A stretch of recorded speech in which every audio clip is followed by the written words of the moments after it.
Hey there, I'm Jason DeLong. I'm the executive producer on Need for Speed The Run. Need for Speed The Run is all about an illicit race across the US from San Francisco to New York. For the first time in Need for Speed history, we're actually going to be going across real locations. What we've done in the past, though, is we've actually done sort of high-end video where we get Hollywood talent and we capture video, and you race for a while and then you watch a movie and you race and watch a movie. One thing we wanted to do this year was really keep the player engaged all the way through, from the beginning to the end, from the race, always feeling like you're in this story, you are this character. Again, which is a new thing for Need for Speed, never actually playing an individual character before. So for E3 this year, Need for Speed The Run is actually showcasing our Chicago level. And what we wanted to do with the Chicago level is actually showcase something that's a really big innovation for Need for Speed this year, which is the concept of action driving in a way that we've never done before. The concept of the Chicago level is that you're about 2/3 of the way across this race across the country. Without getting into the story point specifically, there is a mob presence in Chicago that's actually interested in the fact that you're there. And you're in the middle of this race as you're zipping through the streets of Chicago in downtown at night.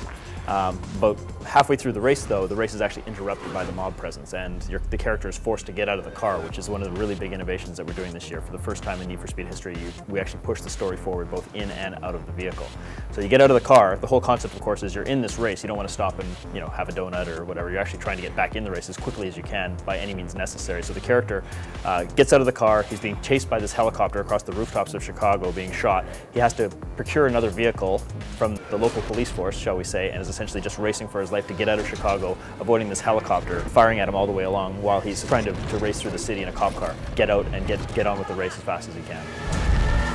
So one of the features we're most excited about on Need for Speed The Run is the way we've integrated Autolog in the game. Autolog obviously was a great innovation, came out in Hot Pursuit, and we've seen it in Shift 2 as well, where you're able to compare and compete with your friends and your times asynchronously.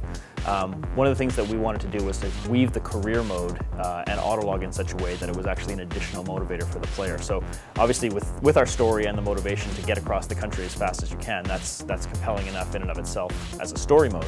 But we've added the additional layer of the Autolog functionality, so you're actually comparing your times with your friends across the country, and you actually want to beat your friends stage by stage across the country to see who can get to New York fastest. So that's one of the new features that we've implemented that we're really excited about. We've had about 2.5 years to put this thing together, and we're finally going to show it off at E3, and we're really excited about it. Jack!